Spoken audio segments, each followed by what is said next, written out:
Welcome guys. आज के इस वीडियो में हम डिस्कस करने जा रहे हैं diploma in IFRS success strategy in 2026। देखिए, अगर आप जून के लिए प्लान कर रहे हैं आईएफआरएस के लिए, जून में इसकी एग्जाम होगी 2026 में, तो आपको स्ट्रैटेजी 6 मंथ बिफोर पता होनी चाहिए कि क्या वो ऐसी टेक्निक्स, वे ऑफ स्टडी होनी चाहिए जिससे कि आप इस आईएफआरएस की एग्जाम को फर्स्ट अटेम्प्ट में पास कर सकें।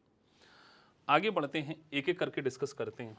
सबसे पहले आप देखिए, मैंने एक वर्ड लिखा है कंसोलिडेशन फाइनेंशियल स्टेटमेंट।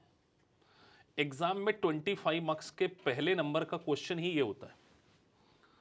तो बहुत सारे बच्चे क्या करते हैं कि इससे डरते हैं। क्यों? क्योंकि उनकी सही प्रैक्टिस नहीं हुई होती, और इसीलिए हम इसके क्लास में क्वेश्चंस कराते हैं। और अगर आपको कंसोलिडेट फाइनेंशियल स्टेटमेंट को सही करना है तो आप कभी भी स्ट्रेट फॉरवर्ड पहले डे से नहीं कर सकते। आपको कंसोलिडेशन फाइनेंशियल स्टेटमेंट के छोटे छोटे कॉन्सेप्ट को सीखना पड़ेगा पहले। जैसे sir, how to calculate NCI, how to calculate goodwill, inter company profits, और एक फॉर्मेटिंग, किस तरीके से आपको प्रेजेंटेशन देना है। एक्सेल पर ही हम आपको सिखाते हैं। देखिए, एक्सेल में क्लास में मैं इसलिए यूज़ करता हूं क्योंकि एग्जाम आपको अगर देनी है तो वो कंप्यूटर बेस्ड एग्जामिनेशन, तो एक्सेल पे आपको कैसे बैलेंस शीट बनाना, उसकी प्रैक्टिस आपको पहले से करने के लिए रेडी होना चाहिए। ये पहली चीज़। दूसरी इंपॉर्टेंट बात, कई बच्चों को थ्योरी नहीं पता कि थ्योरी, हर अकाउंटिंग स्टैंडर्ड की छोटी छोटी थ्योरीज आती है। जैसे एग्जांपल के तौर पे हम कहते हैं आईएफआरएस 15 रेवेन्यू रिकॉग्निशन में जो 5 मॉडल ऑफ कॉन्ट्रैक्ट्स हैं कि किस तरीके से रेवेन्यू को रिकॉग्नाइज किया, तो हर अकाउंटिंग स्टैंडर्ड की थ्योरीज के आपको समरी नोट्स बनाने चाहिए।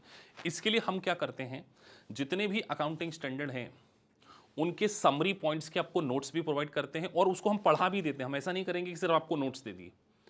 और पास्ट एग्जाम में जो क्वेश्चन, थ्योरेटिकल क्वेश्चंस आए हैं, उनको उन नोट्स में कवर करना। इसके कारण आपके 15 मार्क्स कवर हो जाते हैं। तो 15 और 25 तो मैंने यही कवर कर लिए। 40 मार्क्स, 40 टू 45 मार्क्स तो आप अगर सही स्ट्रैटेजिकली प्लान करें तो आप बहुत आसानी से अचीव कर लेते हैं। 50 मार्क्स लाना है आपको। उसके बाद बेसिक अकाउंटिंग का नॉलेज बहुत अच्छे से होना चाहिए। अगर आप सोचिए बीकॉम स्टूडेंट हैं, आपको स्टडी में गैप है, तो आप आईएफआरएस की एग्जाम को तब तक क्रैक नहीं कर पाएंगे जब तक आपका फाउंडेशन स्ट्रांग ना किया जाए। इसके लिए मेरे आपको कम से कम 40 घंटे के फंडामेंटल लेक्चर्स क्या करना पड़ेंगे, 40+ आवर्स के फंडामेंटल लेक्चर देखने पड़ेंगे। इन फंडामेंटल लेक्चर से आपका बेस स्ट्रांग होगा और फिर आप आईएफआरएस की इस एग्जाम को पास कर पाएंगे। तो कंसोलिडेशन को बहुत अच्छे से पढ़ना है। कंसोलिडेशन के क्वेश्चन की प्रैक्टिस करने से पहले उसके छोटे छोटे कॉन्सेप्ट को करिए, थ्योरी के नोट्स बनाइए, अपने बेसिक्स को स्ट्रांग कीजिए। और मोस्ट इंपॉर्टेंट, कई बच्चे जनरल एंट्रीज को इग्नोर कर देते हैं। ये टॉपिक्स के नाम है deferred tax, financial instrument, revenue recognition, impairment losses. इन टॉपिक्स में से बहुत ज़्यादा जनरल एंट्रीज आती है, तो जनरल एंट्री की आपको स्पेसिफिकली प्रैक्टिस करके देखना चाहिए। अगर आपकी जनरल एंट्री स्ट्रांग नहीं होगी तो फिर आप स्ट्रगल करेंगे। तो ये टॉपिक में से 2 क्वेश्चन आपको देखने को मिलेंगे। यहां मैंने आपको 15 मार्क्स फिर कवर करवा दिए। तो आप सोचिए 60 मार्क्स तो आप केवल 1.5 मंथ की प्रैक्टिस करके ही पास हो सकते हैं। देखिए, स्ट्रैटेजिकली चलना पड़ेगा आपको। अगर आपकी स्ट्रैटेजी सही नहीं होगी तो आप आईएफआरएस की एग्जाम नहीं पास कर पाएंगे। उसके बाद जैसे बोरोइंग कॉस्ट में आपको जनरल बोरोइंग कॉस्ट और स्पेसिफिक बोरोइंग कॉस्ट के बीच का कैलकुलेशन पूरे टेबल पे बनाते आना चाहिए। इंप्लॉय बेनिफिट्स टॉपिक में काफ़ी जनरल एंट्री है, शेयर बेस्ड पेमेंट में काफ़ी जनरल एंट्री, और लीज अकाउंटिंग। ये टॉपिक्स में से अगेन 15 मार्क्स के क्वेश्चन आएंगे। तो बिलीव मी, मैंने आपको 80 मार्क्स तो केवल कवर करा दिए हैं। इस वीडियो को अगर आपने ध्यान से देखा है, आप इसको सेव करके रख लिए, अपने फ्रेंड सर्कल में भेज दीजिए। ये वो टिप्स हैं जिसके बेसिस पर आप आईएफआरएस को फर्स्ट अटेम्प्ट में पास कर सकते हैं।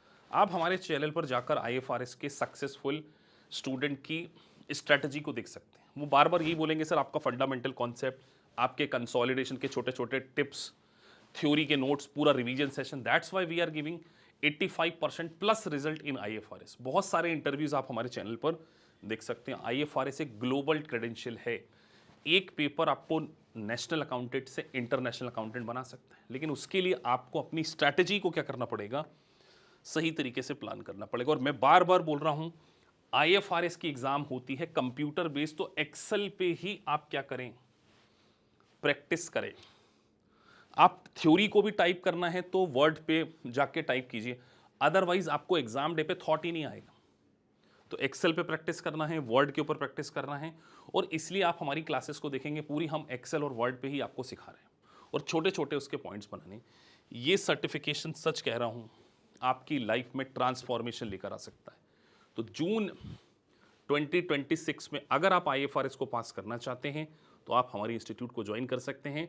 सबसे पहले आपके बेसिक्स के ऊपर ही मैंने काम करना। अगर आपको फंडामेंटली स्ट्रॉन्ग किया जाएगा तब जाकर आप क्या कर पाएंगे, IFRS को पास कर पाएंगे। और हम आपको IFRS के साथ में क्लाउड बेस्ड सॉफ्टवेयर की भी ट्रेनिंग प्रोवाइड करते हैं। We are the only institute जो आपको IFRS के साथ में क्लाउड बेस्ड सॉफ्टवेयर की ट्रेनिंग प्रोवाइड करते हैं और एक डेडिकेटेड HR देते हैं जो आपके रिज्यूमे को ATS एप्लीकेशन ट्रैकिंग सिस्टम के अकॉर्डिंग रिज्यूमे बिल्ड करने में हेल्प करेंगे। फिर हम आपका प्लेसमेंट भी अच्छे लेवल पर कराएंगे। तो मिलते हैं आपसे लाइव क्लासेस में, जिसमें हमारा एक मिशन होगा कि आप इंटरनेशनल अकाउंटेंट 2026 में बने। So thank you for watching this video. अगर आपको वीडियो अच्छा लगा है so please like and subscribe the channel.